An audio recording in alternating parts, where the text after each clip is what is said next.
Welcome to The Winner's Voice, where timeless books inspire powerful minds and lasting success.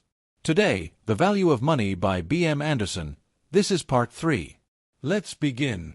Chapter 7. Dodo Bones. Must money have value from some source outside its money functions? It is a part of the quantity theory that this is unnecessary. I have cited, in the preceding chapter, Irving Fisher and J.S. Nicholson to this effect. Nicholson's statement is interesting and picturesque, exhibiting the quantity theory in all the nakedness of its poverty, and I shall present it at some length. For simplicity, to isolate his phenomenon, he assumes a hypothetical market, in which the following conditions obtain. 1. No exchanges are to be made unless money, which he assumes to consist of counters of a certain size made of dodo bones, actually passes from hand to hand. No credit or barter. 2. The money is to be regarded as of no use whatever except to effect exchanges, so that it will not be withheld for hoarding, i.e., will be actually in circulation. 3.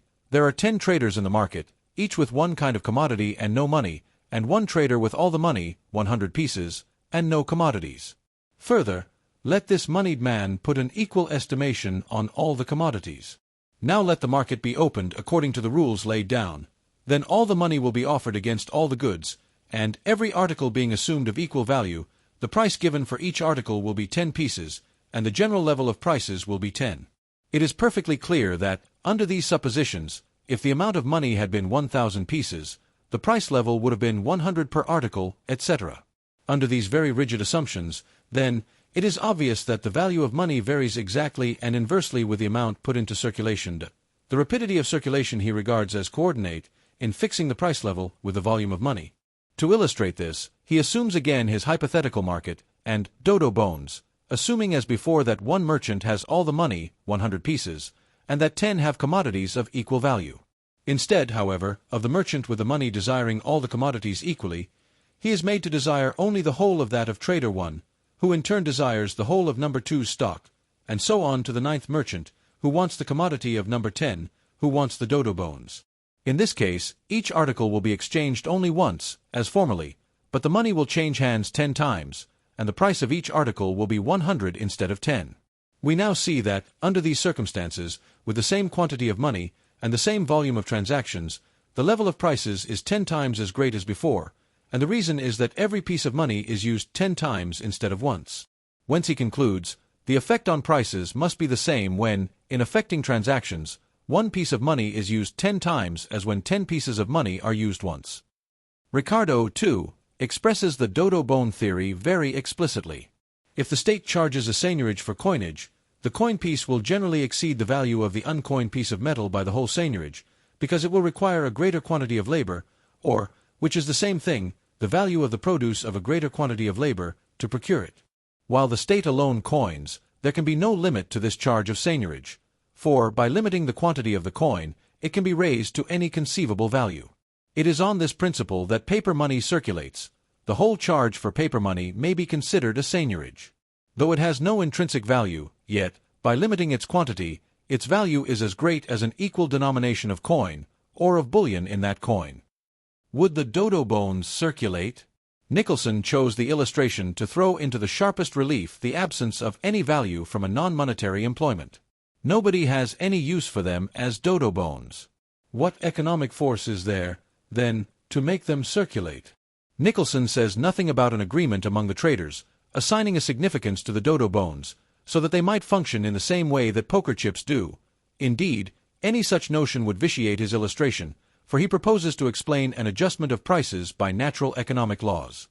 Why, then, will any of the traders give up his valuable commodities for the worthless dodo bones? Will you say that he will take them, not because he wants them himself, but because he knows that others will take them from him? But why would the others want them? Because they in turn can unload them on still others? But this seems a plain case of the vicious circle. It is, in effect, saying that the dodo bones will circulate because they will circulate. A will take them because B will take them. B will take them because C will take them. C because N will take them. N takes them because A will take them. I do not deny that if the traders used the dodo bones as counters, agreeing that such dodo bones should represent some other commodity chosen as a standard of values, that the dodo bones would circulate. But, in that case, they would be not primary, self-sustaining money, but merely representative or token money. And just here let me lay down two general propositions respecting the two main functions of money. To serve as a standard or common measure of values, the article chosen must, as such, be valuable. The thing measured must be either a fraction or a multiple of the unit of measurement. But this quantitative relation can exist only between homogeneous things. The standard or measure of values, then, must be like the commodities whose values it is to measure, at least to the extent of having value. The second proposition is respecting the medium of exchange. The medium of exchange must also have value, or else be a representative of something which has value. There can be no exchange, in the economic sense. I abstract from disguised benevolences, accidents, and frauds, without a quid pro quo, without value balancing value, at least roughly, in the process.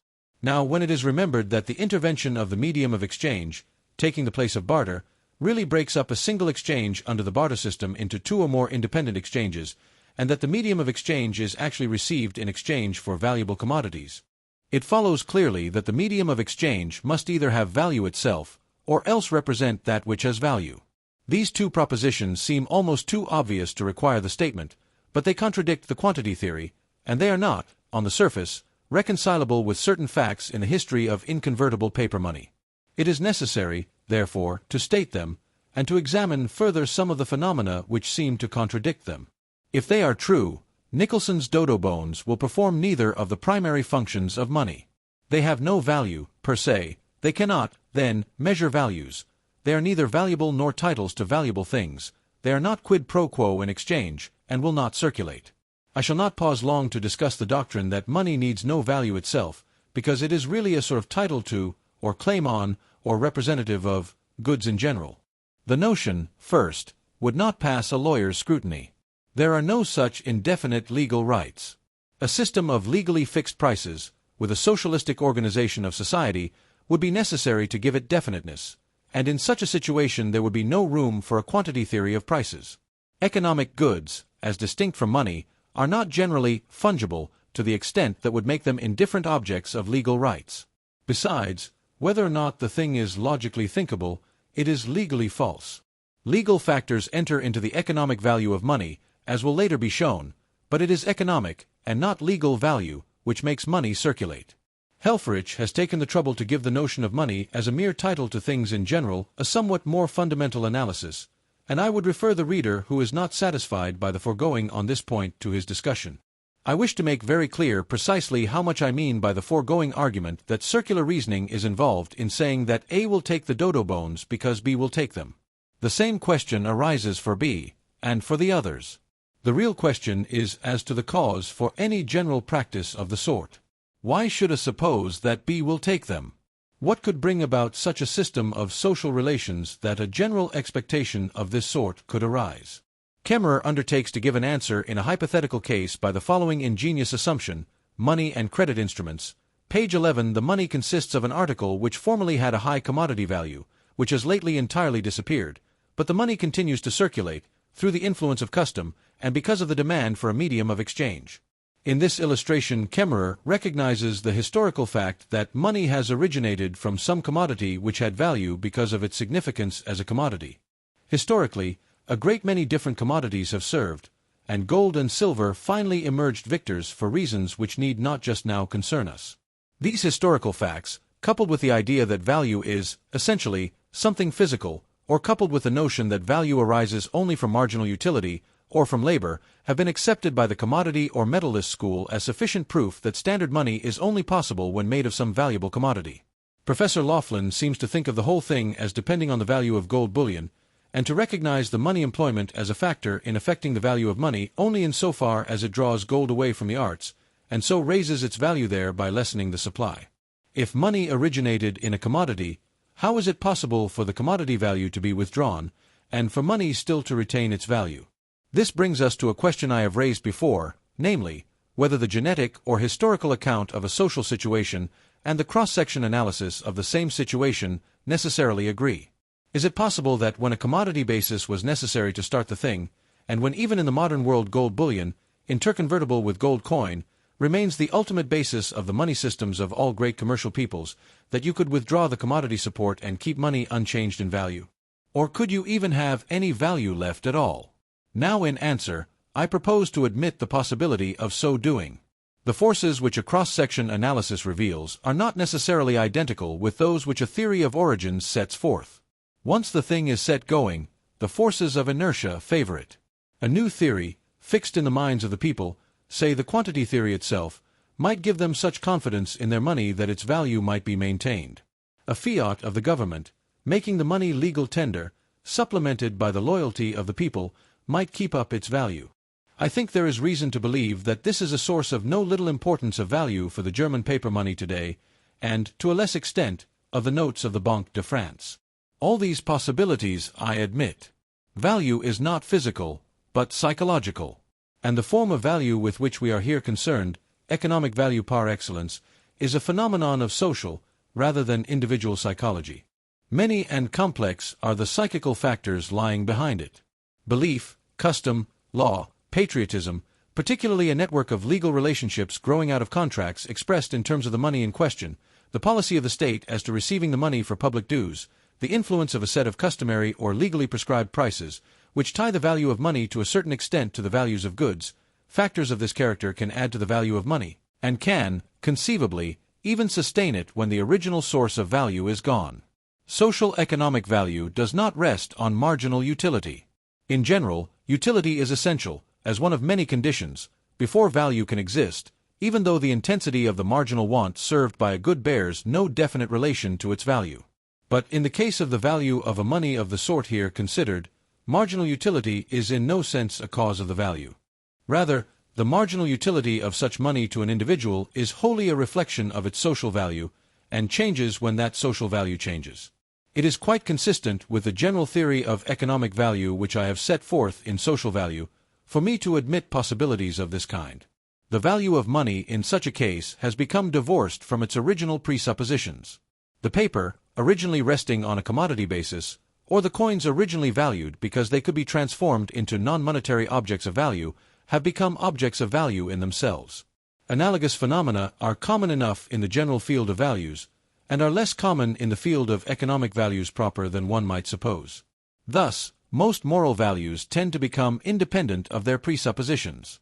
Moral values of modes of conduct have commonly arisen because those modes of conduct were, or were supposed to be, advantageous in furthering other ends. Morality, in its essence, is teleological. Yet so far have the moral ideals become ends in themselves that it is possible to have great thinkers, like Kant and Fichte, setting them up as eternal and unchangeable categorical imperatives, regardless of consequences. Thus Fichte declares, "I would not tell a lie to save the universe from destruction." Older still is the dictum, "Fiat justitia, rut coelum." Yet truth and justice, in the history of morals, and, in the view of most moral thinkers today, are of value primarily because they tend to preserve the universe from destruction, and would never have become morally valuable had they had the other tendency. Legal values manifest this tendency even more. One needs only to point to our vast body of technical rules of procedure in criminal cases, which persist long after their original function is gone, and after they have become highly pernicious from the standpoint of the ends originally aimed at. In the sphere of the individual psychology, the phenomenon is very common. The miser's love for money is a classical example. The housewife who so exalts the cleanliness of her home that the home becomes an unhappy place in which to live is an often described type. The man who retires from business that he may enjoy the gains for the sake of which he entered business often finds that the business has become a thing of value in itself, and longs to be back in the harness, while many men, long after economic activity is no longer necessary, continue the struggle for its own sake. Activities arise to realize values. The value of the activity is derived from the value aimed at. But consciousness is economical, and memory is short. The activities become habits. The habits gather about themselves new psychological reactions. The interruption of habitual activities is distasteful. Life in all its phases tends to go on of its own momentum. The activities tend to become objects of value in themselves, whether or not their original raison d'etre persist. In both the social and the individual sphere, apart from blind inertia and mechanical habit, active interests tend to perpetuate the old activities, whose raison d'etre is gone. The judge who continues to apply the outgrown absurdities of adjective law may do it from timidity or from being too lazy to think out the new problems whose solution must precede readjustment to present social needs.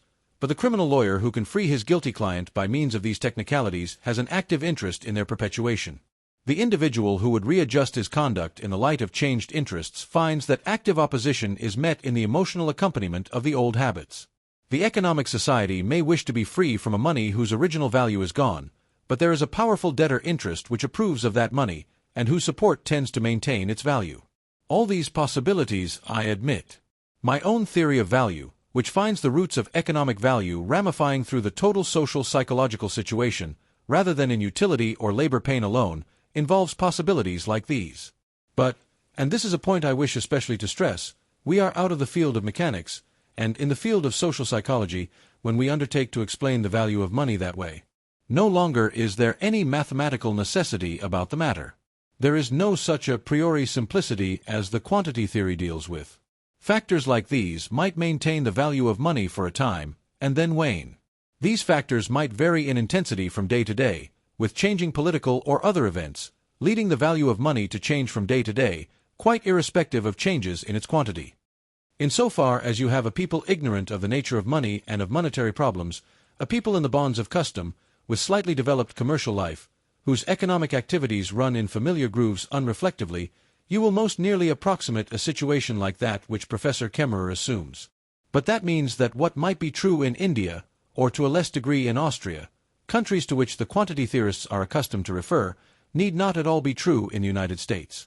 Here everybody was talking about the theory of money in 1896, not necessarily very intelligently.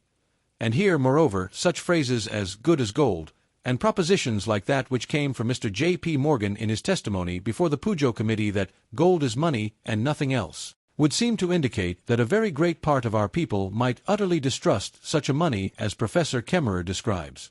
The banker's tendency to look behind for the security, to test things out, to seek to get to bedrock in business affairs, holds with a great many people. An overemphasis on this is responsible for the doctrine of Scott and Laughlin that the sole source of the value of inconvertible paper money is the prospect of redemption, and that inconvertible paper money differs from gold in value by an amount which exactly equals the discount at the prevailing rate of interest, with allowance for risk, for the period during which people expect the paper money to remain unredeemed. We have not the banker's psychology to any such extent as that. Apart from the fact that the money function adds to the value of money, under certain circumstances, a point to be elaborated shortly, other, non-rational factors, contagions of depression and enthusiasm, patriotic support, gold market, manipulations, etc., entered to break the working of the credit theory of paper money as applied to the American greenbacks. I may here express the opinion that the credit theory is the fundamental principle in the explanation of the value of the greenbacks, however. But we have not the banker's psychology to any such extent as the extreme forms of that theory would assume.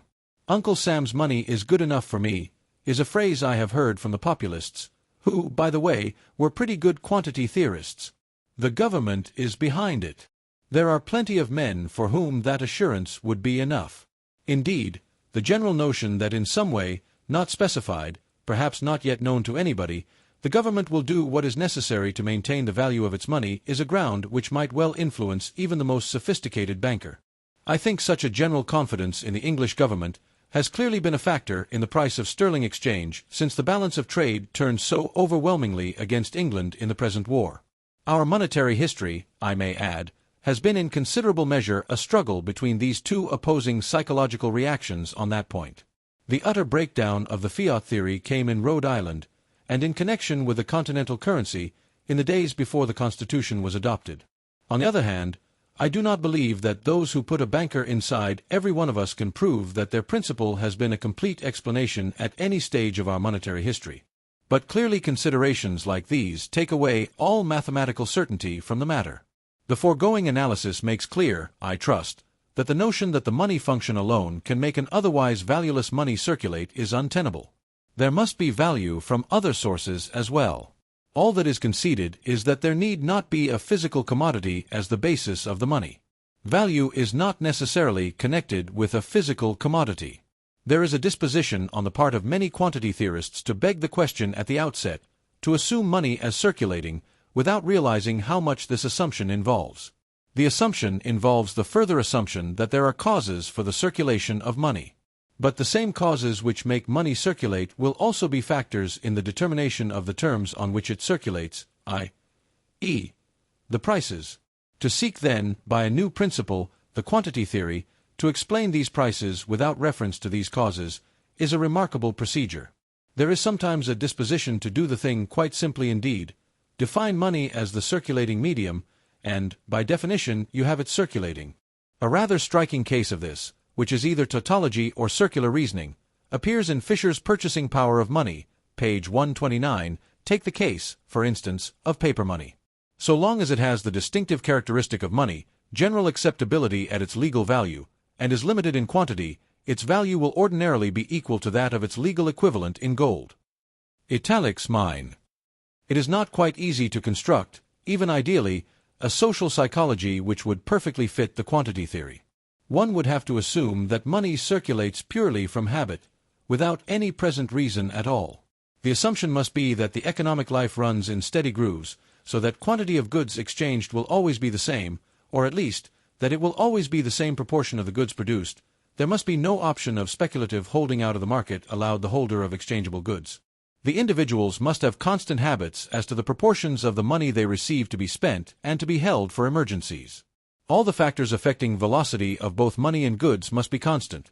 Professor Fisher maintains very explicitly that velocities, both of money and of bank deposits, are fixed by habit, Locke Sit, page 152, and in any case, the assumption is necessary. A thoroughly mechanical situation must be assumed, where there is the rule of blind habit. Given such a mechanism, you pour in money at one end, and it grinds out prices at the other end, automatically. But, strangely enough, in this social situation where blind habit rules, prices are perfectly fluid. In India, or in other countries where the assumptions of the quantity theorist come most nearly to realization, so far as the general rule of habit is concerned, one finds also many customary prices. In a country completely under the rule of habit, the prices would, as a matter of psychological necessity, be also fixed. What might then be expected to happen in such a country, if an economic experimenter should disturb them in their habitual quantity of money? Which habits would give way, those relating to prices, or those to velocities, or those relating to quantities of goods exchanged? I shall not trouble to solve this problem, as it seems to me not the most useful way to approach the problem of the value of money, but I submit it to the consideration of advocates of the quantity theory. My present purpose is accomplished in pointing out the psychological assumptions which the quantity theory makes. A psychology of blind habit, in a situation where the price level is free from control by customary prices. Now at another point I wish to mediate between the quantity theorists and their extreme opponents.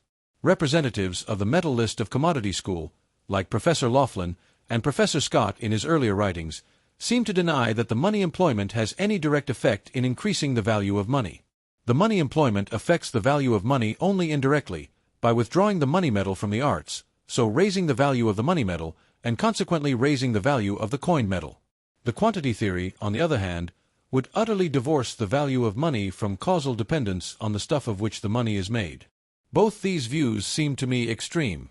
Unless money has value from some source other than the money employment, it cannot be used as money at all. Nobody will want it. On the other hand, the money use is a valuable use. Exchange is a productive process. Money, as a tool of exchange, enables men to create values. And you can measure the value of the money service very easily at a given time if you look at the short-time money rates, i.e., rates of discount on prime short-term paper. These are properly to be considered, not interest on abstract capital, but the rent of a particular capital good, namely, money. The money is hired for a specific service, namely, to enable a man to get a specific profit in a commercial transaction. Money is not the only good which can be thus employed, and which is paid for this purpose. Ordinarily, a man will pay for money for this purpose. Sometimes, however, one needs the temporary use of something else more than one needs money, and the holder of money pays a premium for the privilege of temporarily holding the other thing. I refer especially here to the practice of borrowing and carrying on the stock exchange. The bear sells stock which he does not possess, and must deliver the stock before he is ready to close his transaction by buying to cover. He goes to a bull who has more stock than he can easily carry, and who is glad to lend the stock in return for a loan of its equivalent in money. Ordinarily, the bull is glad to pay a price for the money, as it is of service to him. Sometimes, however, the situation is reversed, and the service which the temporary loan of the stock performs for the hard-pressed bears is greater than the service which the money performs for the bulls, and the payment is reversed. When the bull pays a premium to the bear for the use of the money, the amount paid is called carrying charge, interest charge for carrying, contango, London, or, in Germany, report. This is the usual case. But sometimes the bear pays the bull a premium for the use of the stock, and the charge is then called premium for use, backwardation, London, or deport, Germany. Money is, thus, not the only thing which has a use, in addition to the ordinary uses, which are the primary source of its value. In the case of other things, however, this kind of use is unusual. In the case of money, it is the primary use. The essence of this use is to be found in the employment of a quantum of value in highly saleable form in facilitating commercial transactions. Commercial transactions, in this sense, are not limited to ordinary buying and selling.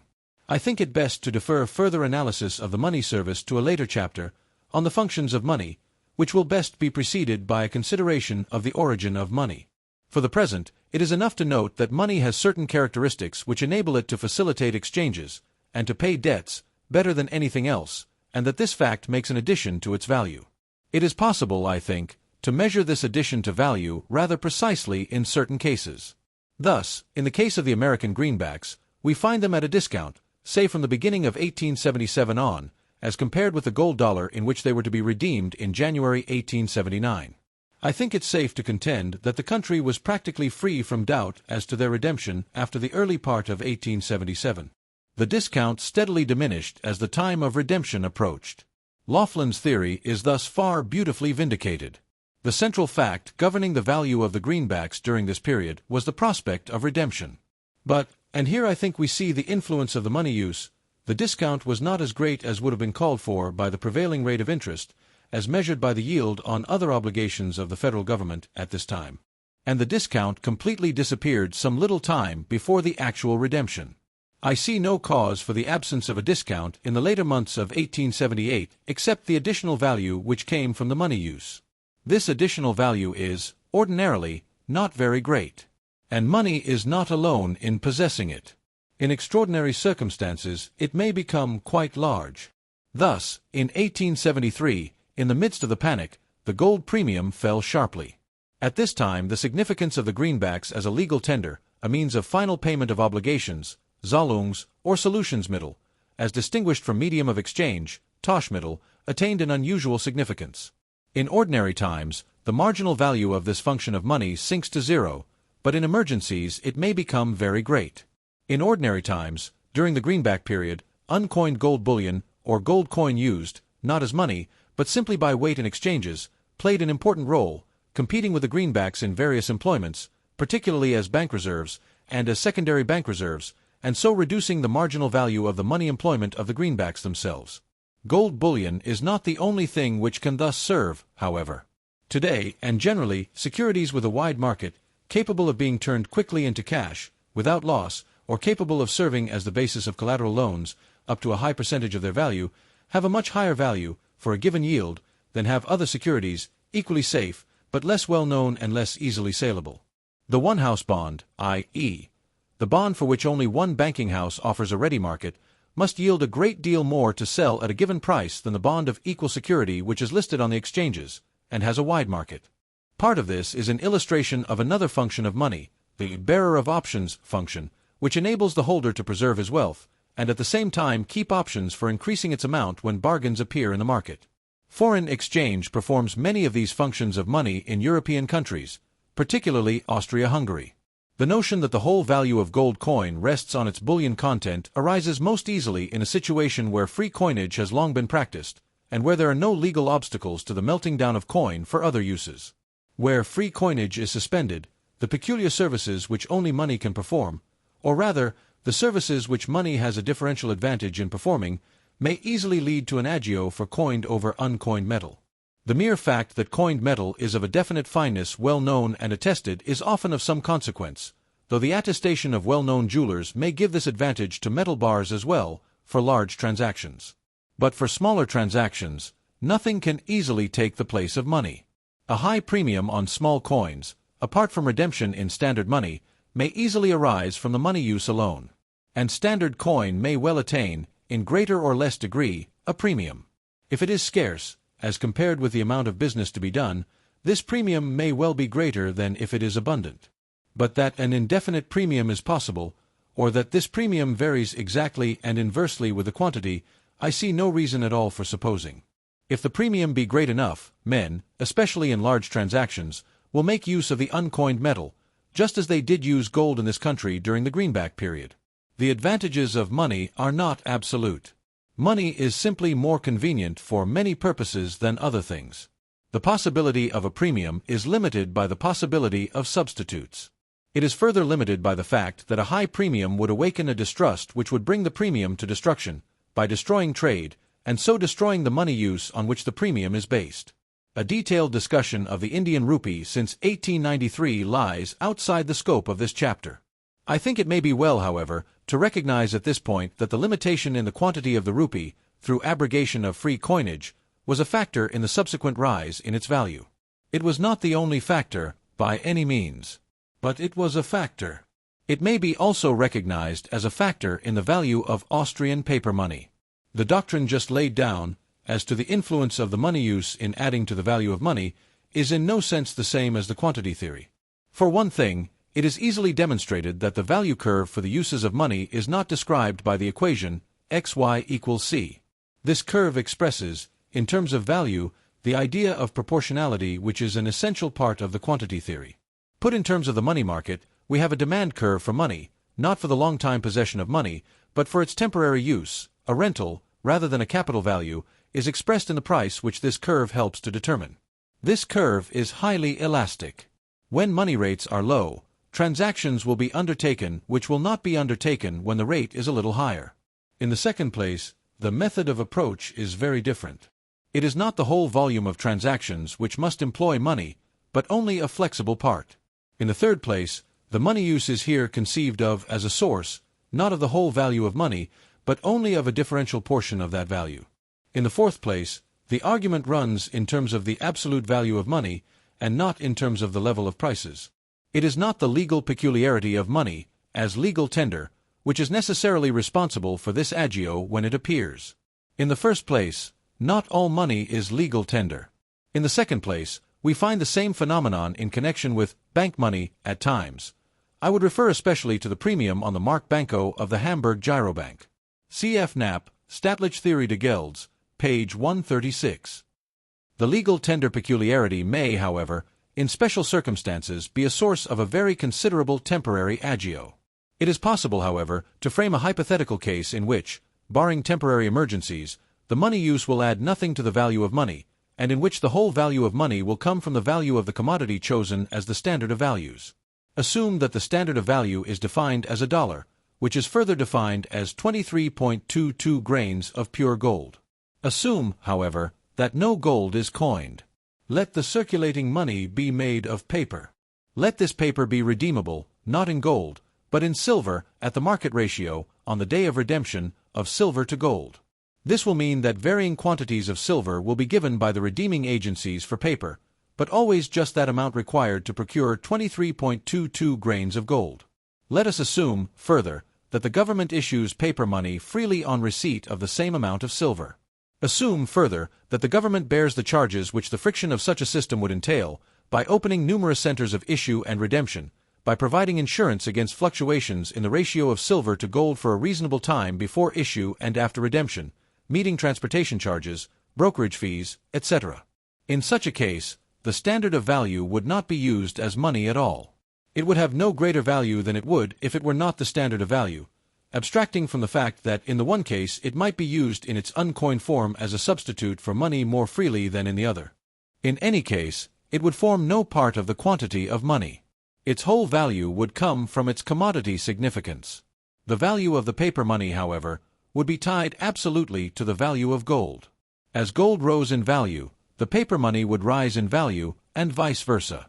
The quantity of money would be absolutely irrelevant as affecting its value. The quantity of silver would be likewise irrelevant.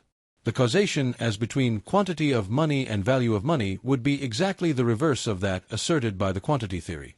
A high value of money would mean lower prices. With lower prices, less money would be needed to carry on the business of the country. Paper would then be superabundant. But in that case, paper would rapidly be sent in for redemption, and the quantity of money would be reduced. The value of money would control the quantity of money. The standard of value, which was not the medium of exchange, would control the value of money, and so the level of prices, insofar as the level of prices is controlled from the money side.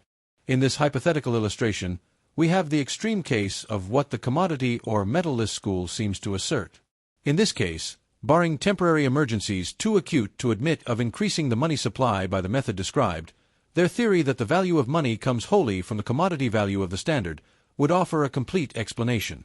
I offer this illustration as the antithesis of the dodo bone illustration of Nicholson.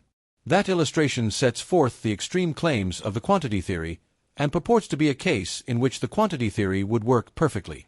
The case illustrative of the commodity theory clearly brings out the fact that that theory rests on exclusive attention to the standard of value function of money. The dodo bone theory gives exclusive attention to, but very imperfect analysis of, the medium of exchange function. But I submit that the extreme case of the commodity theory, in the illustration I have given, is a thinkable and consistent system. It would work, even though not conveniently. Indeed, it resembles in essentials the plan actually proposed by Anurin Williams, and later by Professor Irving Fisher for stabilizing the value of money. Substitute a composite commodity for gold, and gold for silver, in the illustration, and you have the essentials of that plan. The dodo bone hypothesis, however, as I have been at elaborate pains to show in the foregoing, is unthinkable. It would not work. It is, thus, possible to construct a system for which the commodity theory would offer a complete explanation. It is not possible to do this for the quantity theory. But the limiting case for the commodity theory is not the actual case. Standard money is also commonly a medium of exchange. Standard money is particularly desirable in bank and government reserves.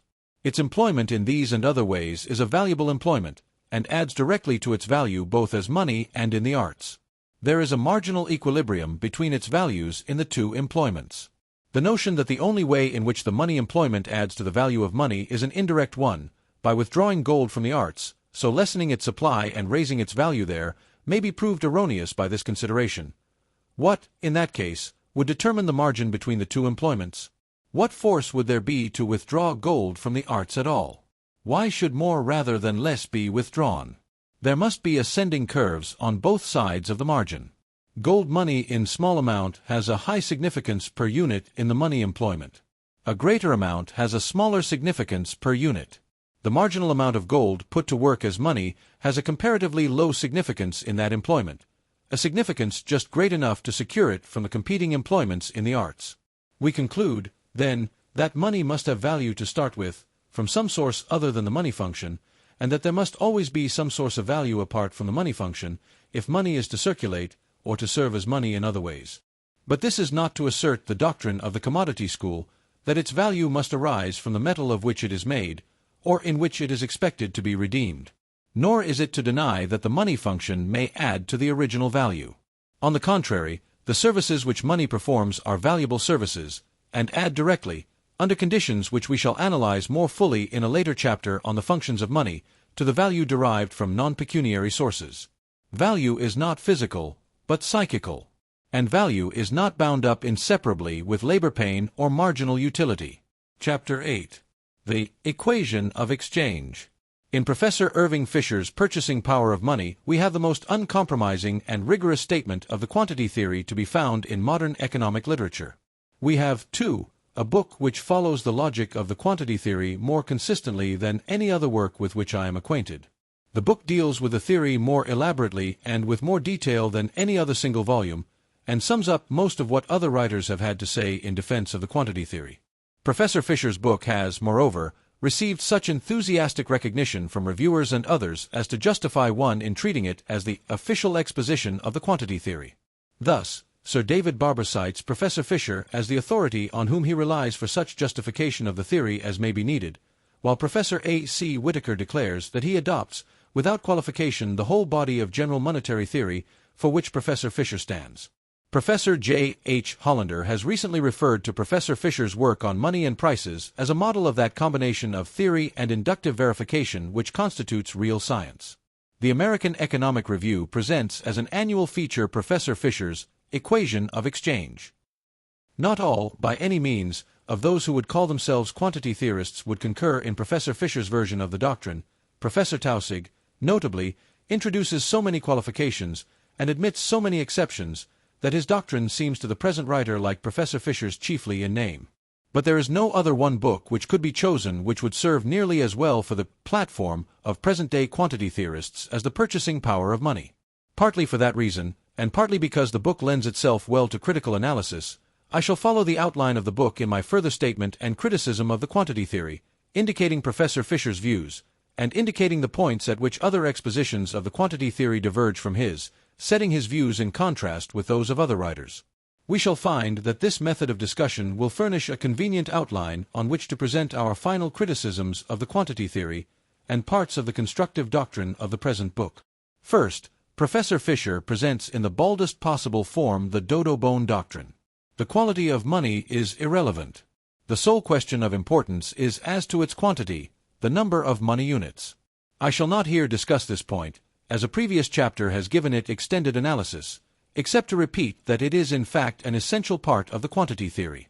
If the quality of money is a factor, a necessary factor, to consider, then obviously we have something which will disturb the mechanical certainty of the quantity theory.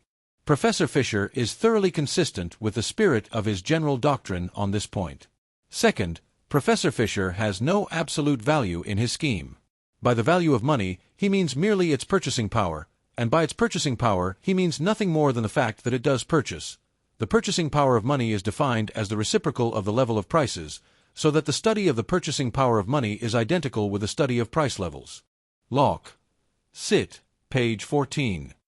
In this, again, Professor Fisher is absolutely true to the spirit and logic of the quantity theory doctrine. The equilibration of numbers of goods and numbers of dollars in a mechanical scheme gives prices, an average of prices, and nothing else. Any psychological values of goods or of dollars would upset the mechanism and mess things up. They are properly left out if one is to be happy with the quantity theory. Fisher, in discussion of Kemmer's money and credit instruments, has criticized the exposition of the utility theory of value with which Kemmer prefaces his exposition of the quantity theory as fifth wheel. I agree thoroughly with Fisher's view in this, and would add that the only reason that it has made Kemmer little trouble in the development of his quantity theory is that he has made virtually no use of it there. The two bodies of doctrine in Kemmer's exposition are kept, on the whole, in separate chapters, well insulated. Coupled with this purely relative conception of the value of money, however, there is, in Fisher's scheme, an effort to get an absolute out of it. The general price level is declared to be independent of, and causally prior to, the particular prices of which it is an average. I mention this remarkable doctrine here, reserving its discussion for a later chapter. A further feature of Professor Fisher's system, to which a special attention must be given, is the large role played in it by the equation of exchange.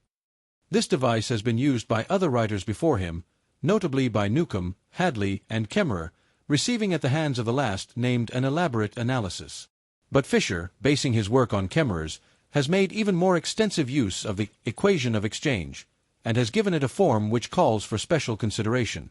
The equation of exchange, on the face of it, makes an exceedingly simple and obvious statement.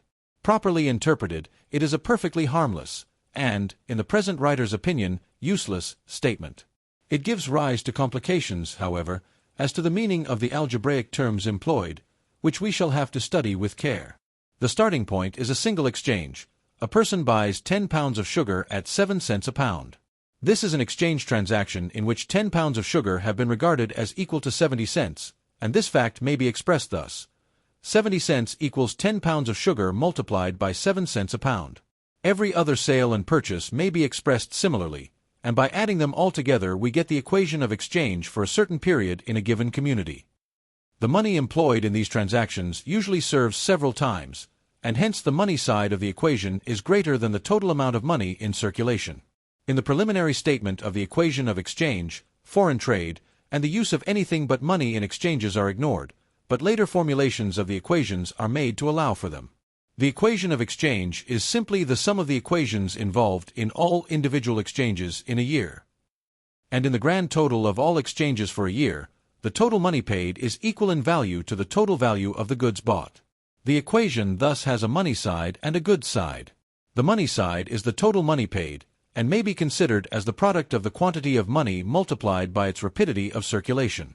The goods side is made up of the products of quantities of goods exchanged multiplied by their respective prices. Letting M represent quantity of money, and V its velocity or rapidity of circulation, P, etc., the average prices for the period of different kinds of goods, and Q, etc., the quantities of different kinds of goods, we get the following equation. MV equals PQ plus P, cube plus P, Q, plus etc. The right-hand side of this equation is the sum of terms of the form PQ, a price multiplied by the quantity bought. The equation may then be written MV equals sigma PQ, sigma being the symbol of summation. The equation is further simplified by rewriting the right-hand side as PT, where P is the weighted average of all the P's, and T is the sum of all the Q's. P then represents in one magnitude the level of prices, and T represents in one magnitude the volume of trade. It may seem like captious triviality to raise questions and objections thus early in the exposition of Professor Fisher's doctrine. And yet, serious questions are to be raised. First, in what sense is there an equality between the 10 pounds of sugar and the 70 cents? Equality exists only between homogeneous things. In what sense are money and sugar homogeneous? From my own standpoint, the answer is easy. Money and sugar are alike in that both are valuable, both possess the attribute of economic social value, and absolute quality and quantity. The degree in which each possesses this quality determines the exchange relation between them. And the degree in which each other good possesses this quality, taken in conjunction with the value of money, determines every other particular price. Finally, an average of these particular prices, each determined in this way, gives us the general price level. The value of the money, on the one hand, and the values of the goods on the other hand, are both to be explained as complex social psychological forces. But when this method of approach is used, when prices are conceived of as the results of organic social psychological forces, there is no room for, or occasion for, a further explanation in terms of the mechanical equilibration of goods and money. Professor Fisher, as just shown, very carefully excludes this and all other psychological approaches to his problem of general prices, and has no place in his system for an absolute value. In what sense, then, are the sugar and the money equal? Professor Fisher says, page 17, that the equation is an equation of values. But what does he mean by values in this connection?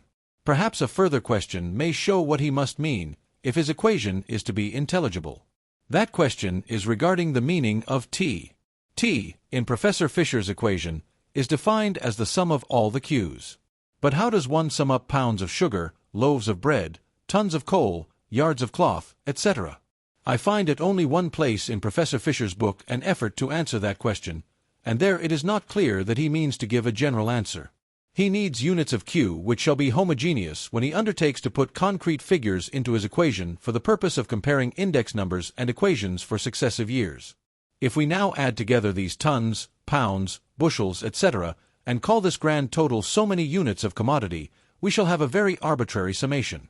It will make a difference, for instance, whether we measure coal by tons or hundredweights.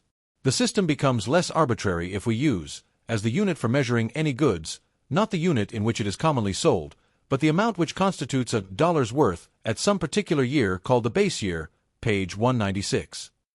If this be merely a device for the purpose of handling index numbers, a convention to aid mensuration, we need not, perhaps, challenge it.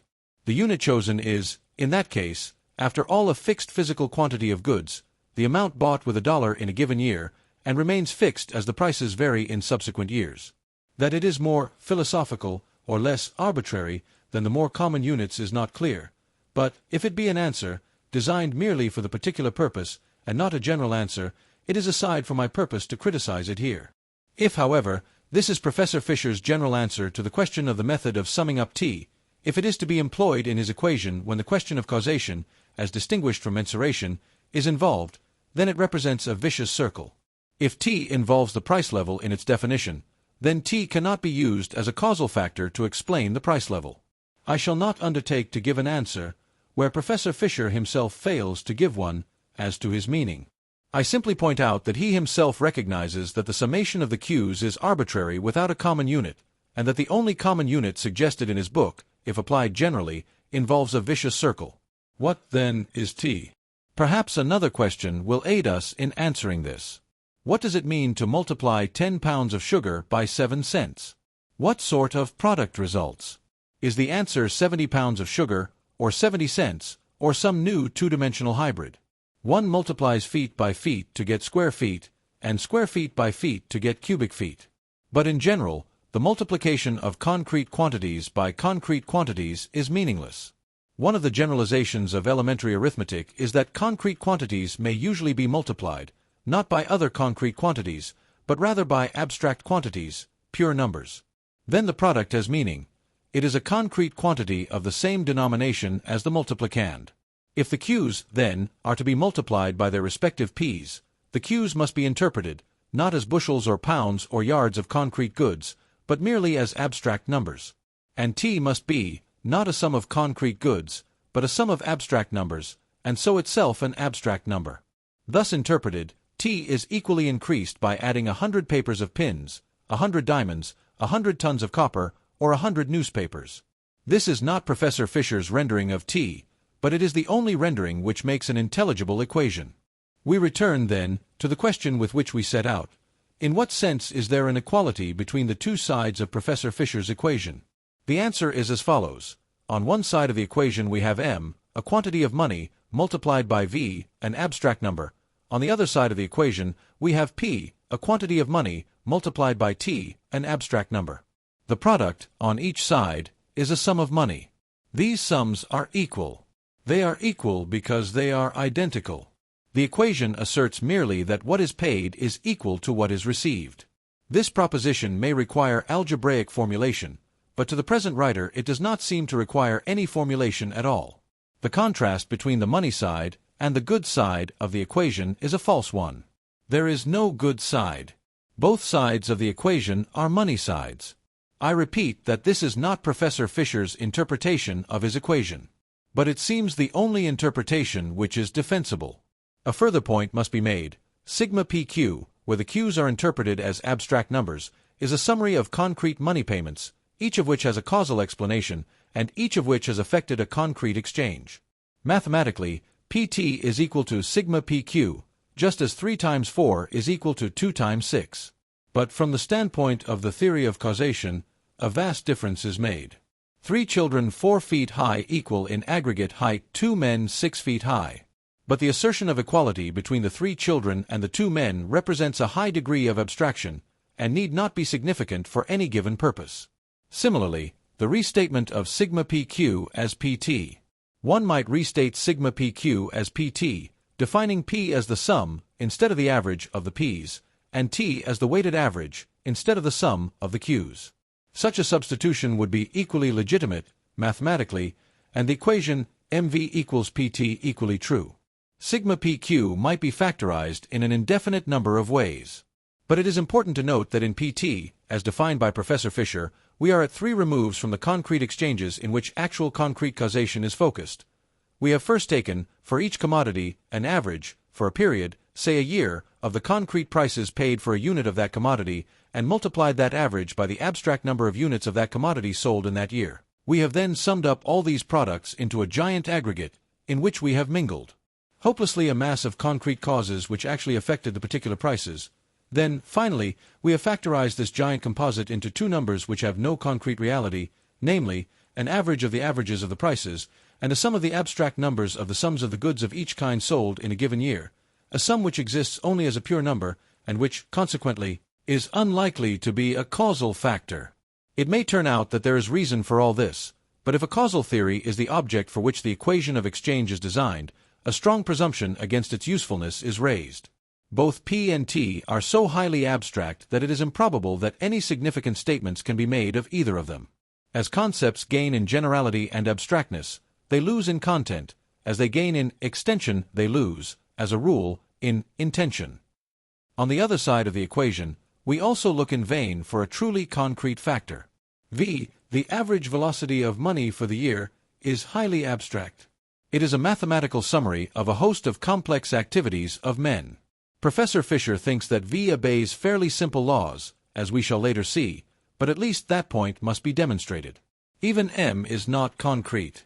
At a given moment, the money in circulation is a concrete quantity, but the average for the year is abstract, and cannot claim to be a direct causal factor, with one uniform tendency.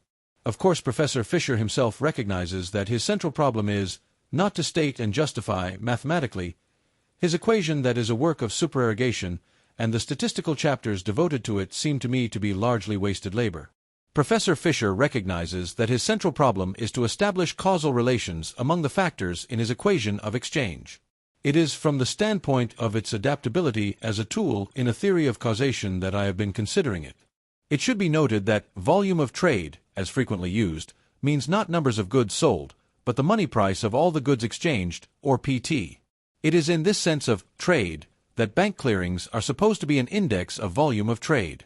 The sundering of the P's and Q's really is a big assumption of many of the points at issue. Indeed, it is absolutely impossible to sunder PT.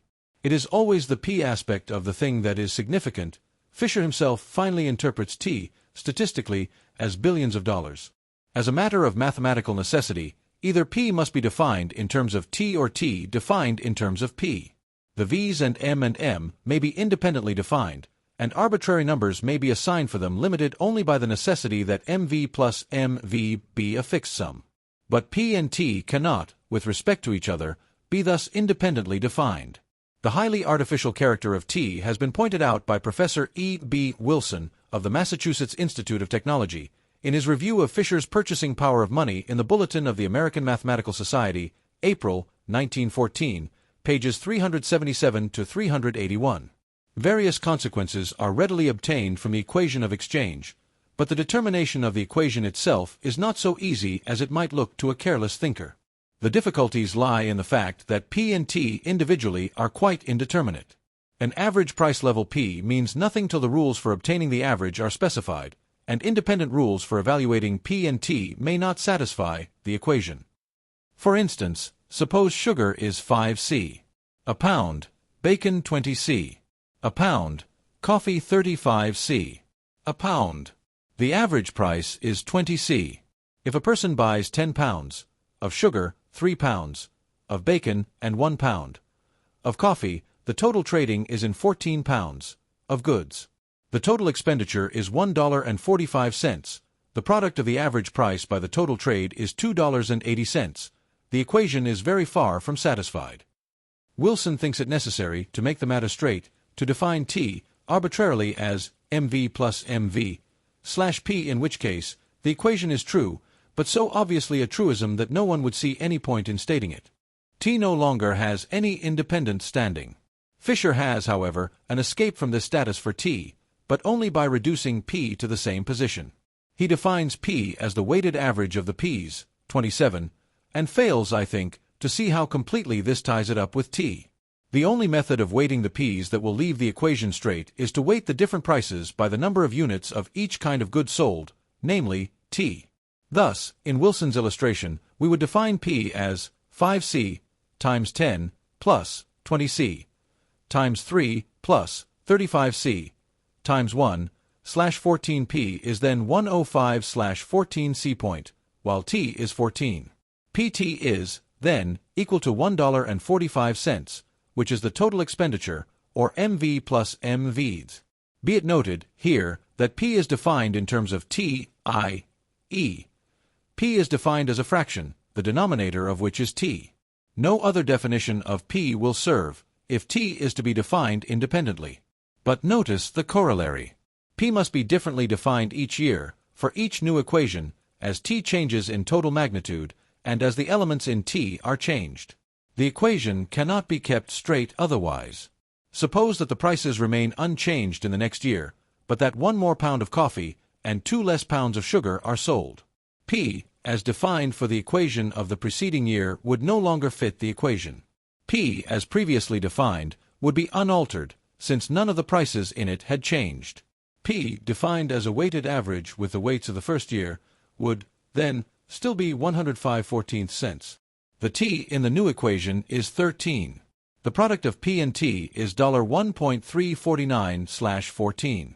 But the total expenditure, MV plus MV, is $1.70. The equation is not fulfilled. To fulfill the equation, it is necessary to get a new set of weights for P in terms of the new T of the new equation. From the standpoint of a causal theory, this is delightful. P is the problem. But you are not allowed to define the problem until you know what the explanation is. Then you define the problem as that which the explanation will explain. Fisher, however, appears unaware of this. At all events, he does not mention it. And he ignores it in filling out his equation statistically, for he assigns one set of weights to the particular prices in his P throughout. The causal theory with which the equation of exchange is associated is as follows: P is passive. A change in the equation cannot be initiated by P.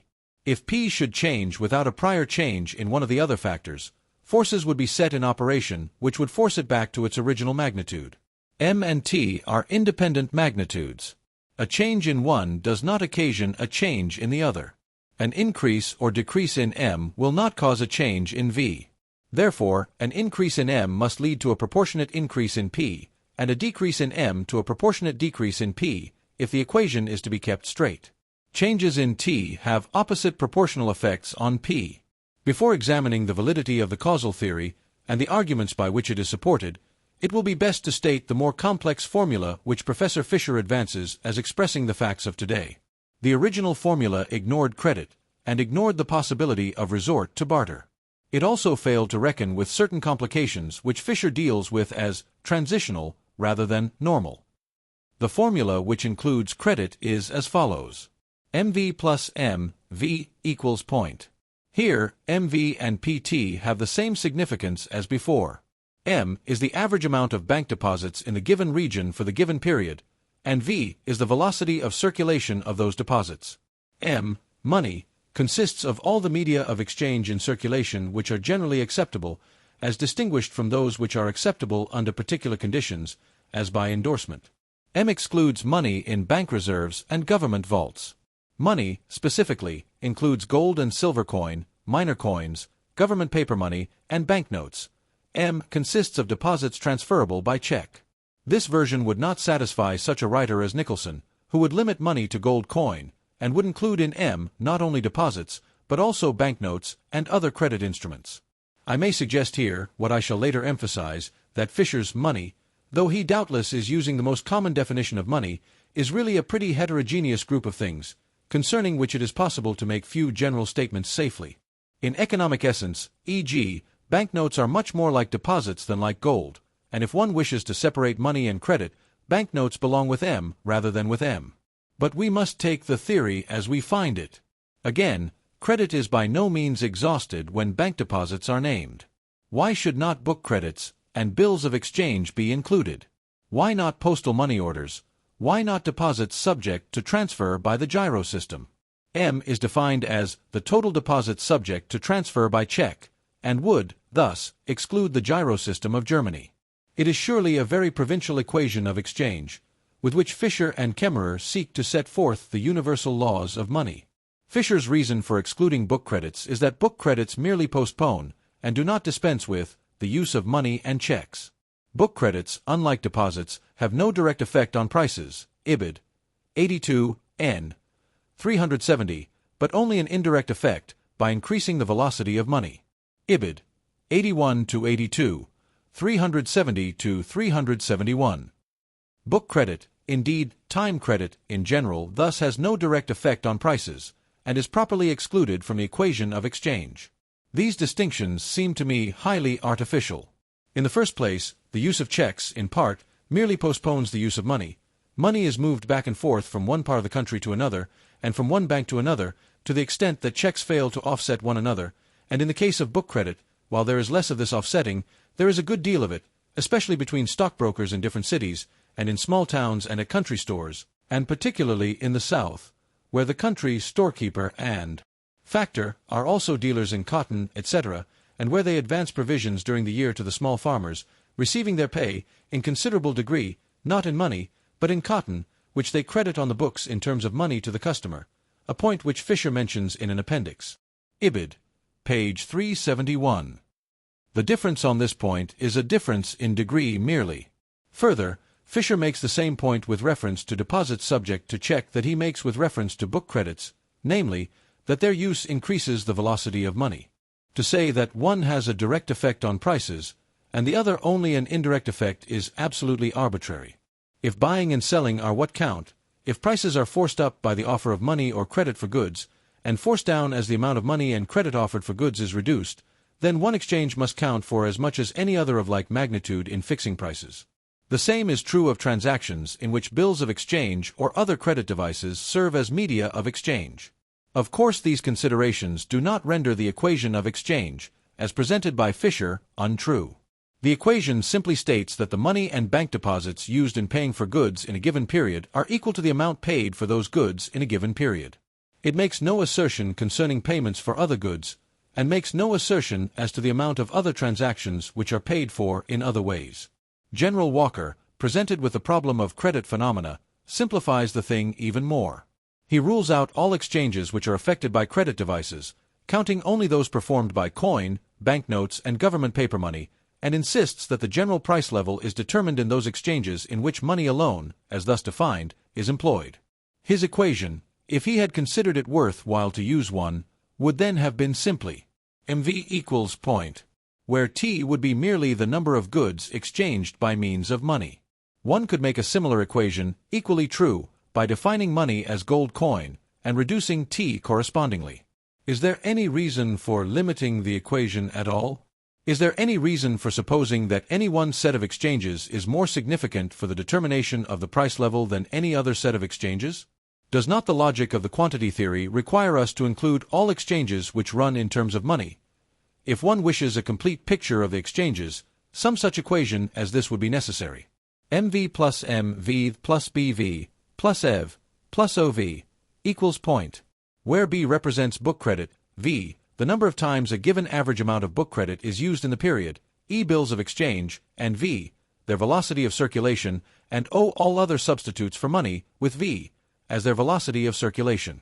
Even then we have not a complete picture, if direct barter or the equivalence of barter can be shown to be important. For the present, I waive a discussion of the comparative importance of these different methods of conducting exchanges. The situation varies greatly with different countries. Fisher's and Kemmer's equations are at best plausible when presented as describing American conditions, are much less plausible when applied to Canada and England, and are caricatures when applied to Germany and France. So much for the statement of the equation of exchange, except that it is important to add that the period of time chosen for the equation is 1 year. Just why a year, rather than a month or 2 years or a decade should be chosen, may await full discussion till later.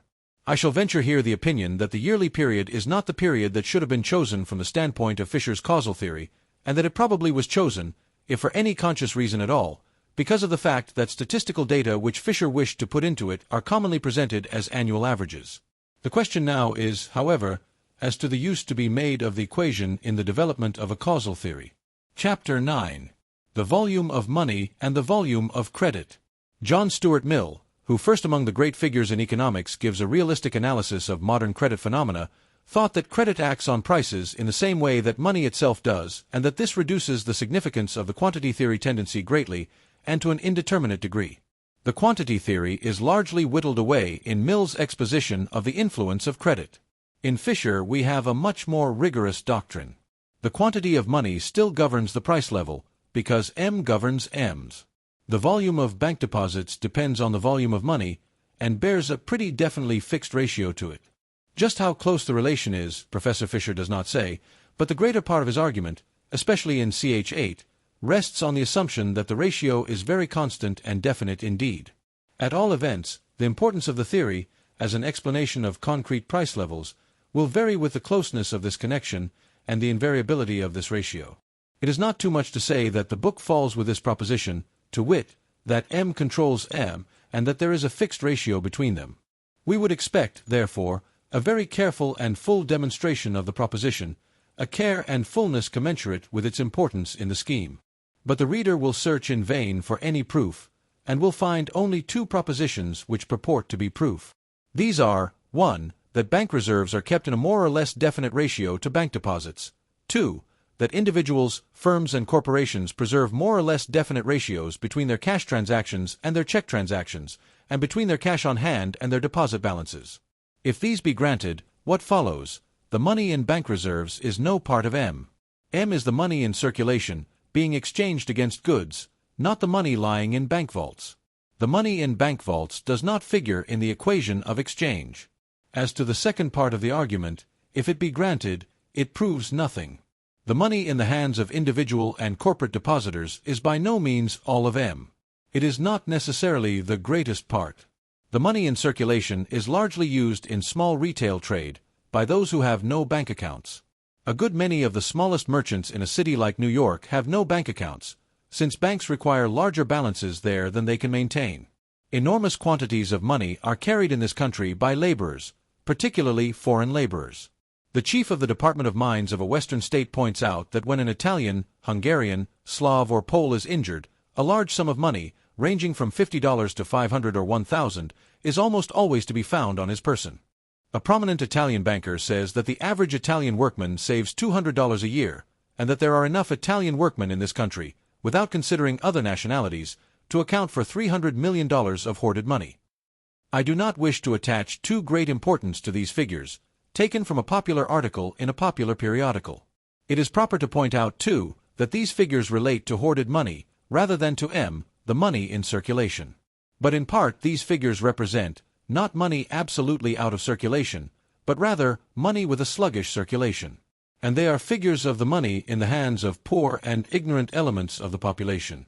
Outside that portion of the population, larger in this country than in any other by far which keeps checking accounts, are a large body of people, the masses of the big cities, the bulk of rural laborers, especially Negroes, the majority of tenant farmers, a large proportion of small farm owners, especially nominal owners, and not a few small merchants in the largest cities who have no checking accounts at all. A very high percentage of their buying and selling is by means of money. Kinley's results show that 70% of the wages in the United States are paid in cash, and, of course, the laborers who receive cash pay cash for what they buy. Not necessarily at the time they buy. Money for payrolls is one of the serious problems in times of financial panics. To fix the proportion between money in the hands of bank depositors and non-depositors is not necessary for my purposes. A priori I should anticipate that there is no fixed proportion. But it is enough to point out that money in the hands of depositors is not the whole of Fisher's M. Of what relevance is it, then, to point out, even if it were true, that an unascertainable portion of M tends to keep a definite ratio to E, when the thing to be proved is that the whole of M tends to keep a definite ratio to M? Fisher's argument is a clear non sequitur. If it proves anything, it proves that a sum of money, not part of M, and another sum of money, an unknown fraction of M, each independently, for reasons peculiar to each sum, tends to keep a constant ratio to M. This gives us lembaris dirichis from the standpoint of a theory of causation. Two independent factors, bank reserves and money in the hands of depositors, each tending to hold bank deposits in a fixed ratio, and yet each moved by independent causes. By what happy coincidence will these two tendencies work together? Or what is the causal relation between them? And if, for some yet to be discovered reason, Professor Fisher should prove to be right, and there should be a fixed ratio between M as a whole and bank deposits, would it not indeed be a miracle if all three fixed ratios kept together? Bank deposits, indissolubly wedded to three independent variables, independent, at least, so far as anything Professor Fisher has said would show, and independent in large degree, certainly, so far as any reason the present writer can discover, must find their treble life extremely perplexing. May it not be that Professor Fisher has pointed the way to the real fact, namely, that bank deposits are subjected to a multitude of influences, no one of which is dominant, which prevent any fixed ratio between bank deposits and any other one thing.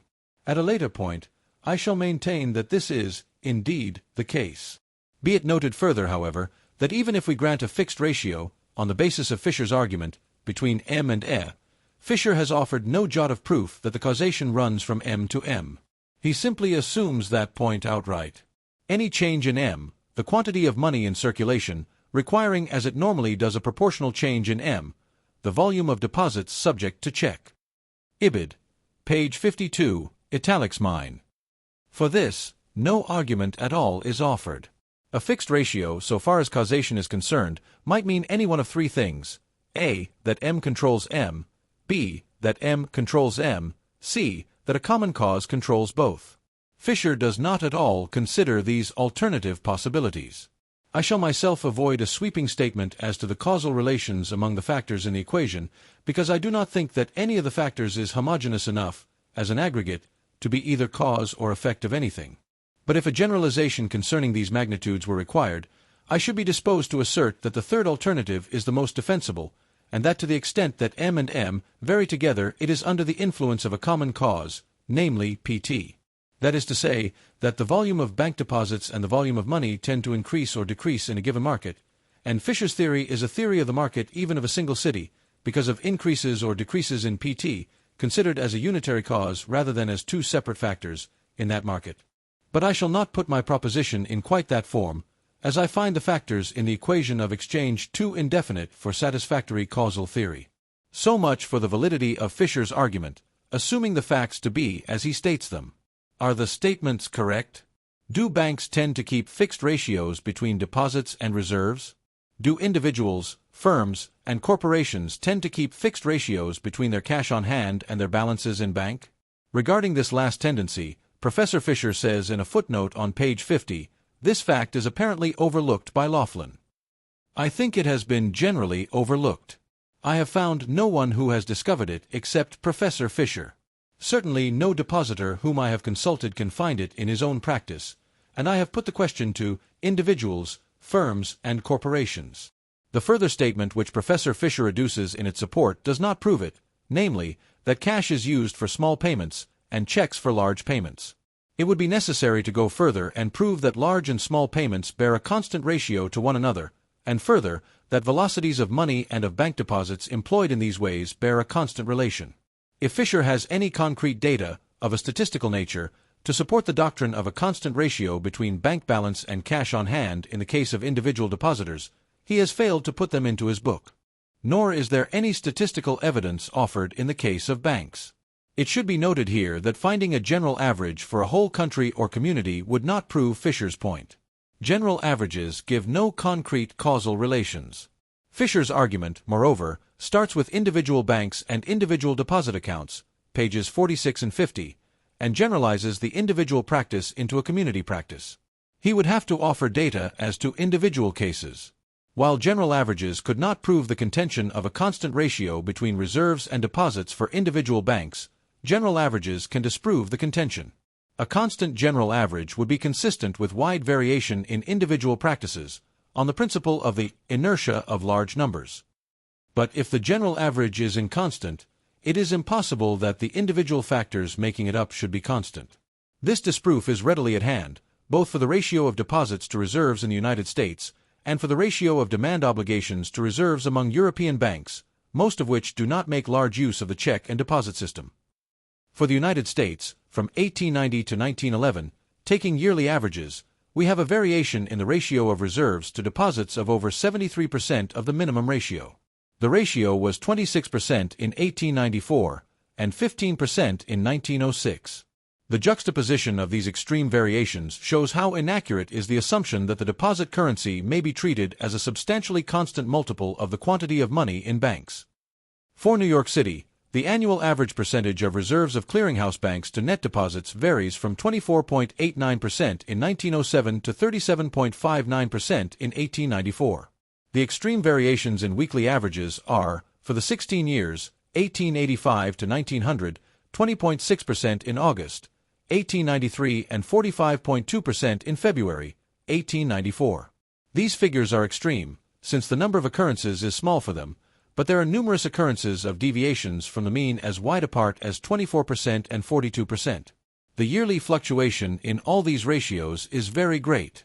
The ratio of money held by the banks and money held by the people also shows wide variation and considerable yearly fluctuation. There is a further complication, for the United States, of varying proportions of the total monetary stock held by the Federal Treasury. As between the banks and the public, the banks held about a third in 1893, average for the year, and nearly half in 1911. Whatever may be the relations between money in the hands of the people, money in banks, and volume of deposits, in the static state, there is no statistical evidence whatever to justify the notion of fixed relations among them in real life. We shall later show that there can be no static laws whatever governing the relations of credit and reserves. For European banks, the case is equally clear. European bankers deny any intention of keeping any definite reserve ratio. This appeared very clearly in the interviews obtained for the Monetary Commission with leading European bankers. The Banque de France increased its gold reserves between 1899 and 1910 by 75%, but increased its discounts and advances during the same period by only 5%. J.M.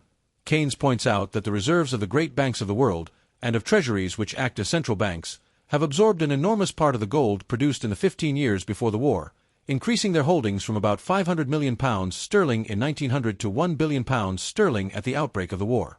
The object of these accumulations has been only dimly conceived by the owners of them.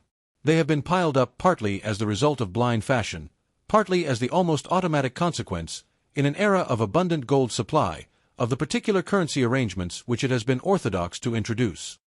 The ratios of gold to liabilities vary extremely from one country to another, without always being explicable by reference to the varying circumstances of those countries.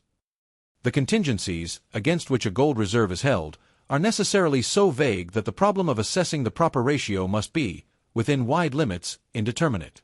It is natural, therefore, that bankers, who must act one way or the other, should often fall back on mere usage or accept that amount of gold as sufficient which, if they are chiefly passive, the tides of gold bring them. Italics mine. At any rate, the management of gold reserves is not yet a science in most countries. There is no ideal virtue in the present level of these reserves. Countries have got on in the past with much less, and under force of circumstances could do so again.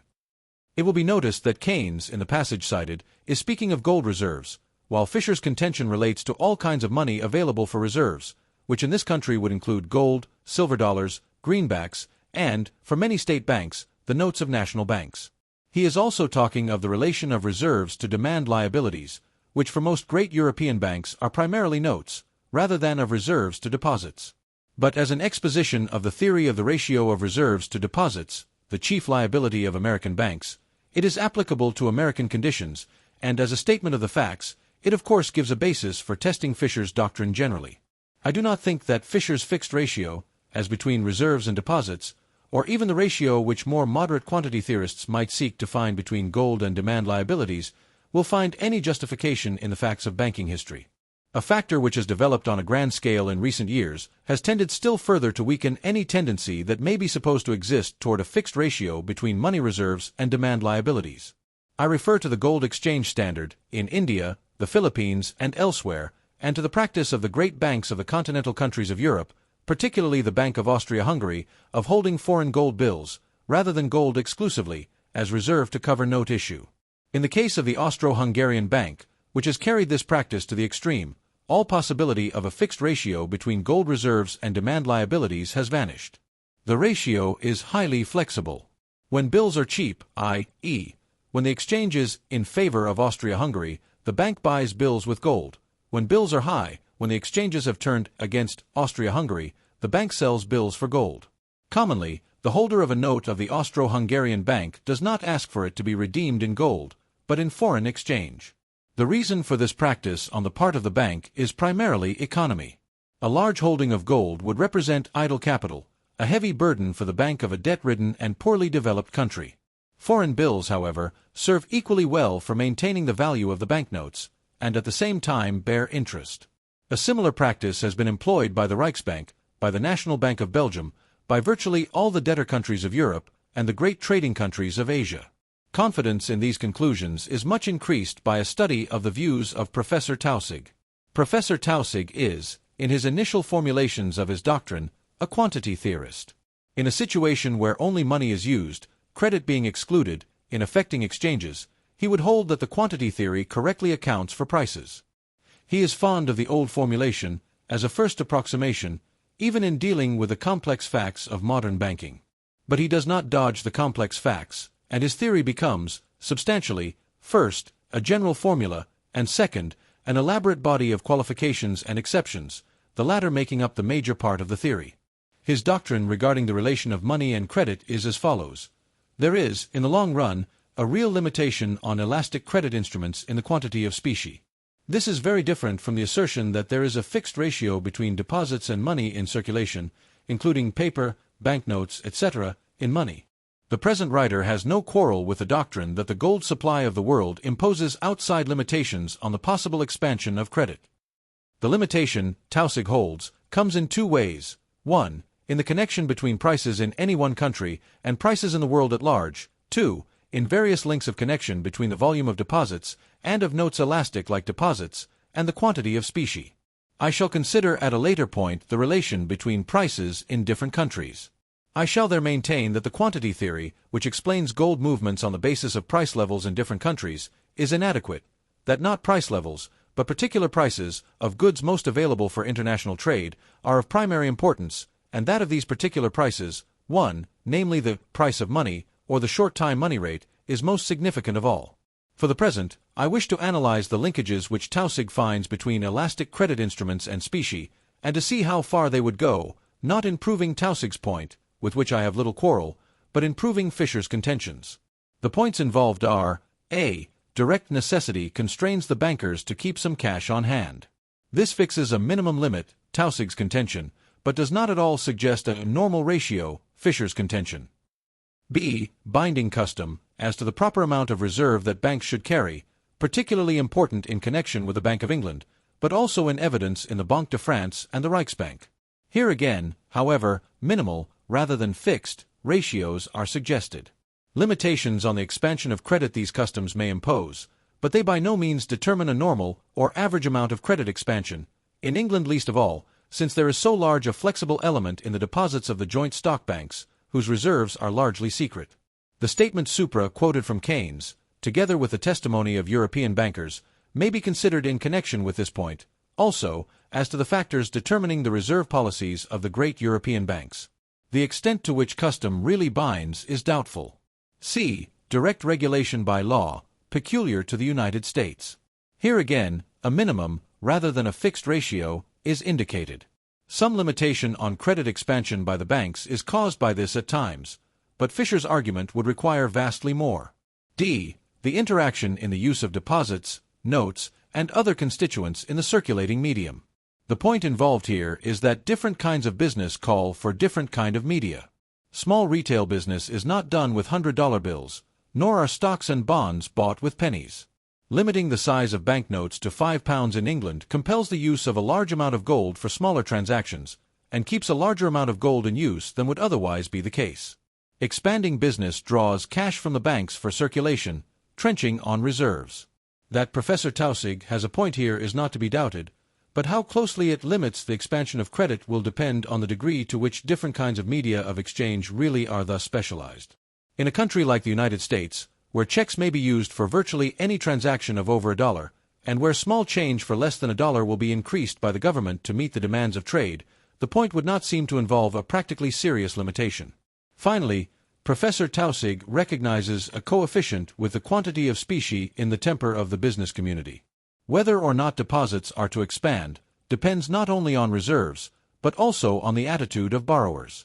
Taussig concludes, thus there is only a rough and uncertain correspondence of bank expansion with bank reserves, much play for ups and downs which have no close relation to the amount of cash in bank vaults, and still less direct relation to the amount of money afloat in the community at large.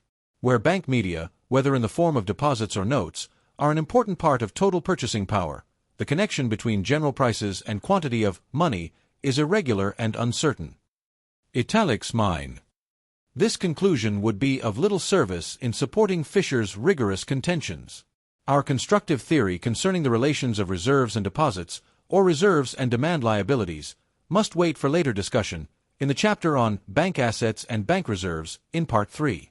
It will there be maintained that there are no normal or static laws governing the percentage of reserves to demand liabilities, or to deposits, that the reserve function of money is a dynamic function, and that its whole explanation must be found in dynamic considerations. For the present, I am content to have analyzed two widely divergent views, one the extreme view of Professor Fisher, representing the quantity theory in its utmost rigor, and the other, the view of Professor Taussig, who virtually surrenders the quantity theory in complex modern conditions. In between these two writers, verging more toward Fisher than toward Taussig, will be found, with great individual variation, the rest of the quantity theorists. The quantity theory, as an instrument of prediction, becomes important only to the extent that Fisher's view is maintained. You've been listening to What is Money by B.M. Anderson, Part 3. Thank you for joining The Winner's Voice. Part 4 will be available in the next video. Don't forget to like, comment, and subscribe for more powerful audiobooks.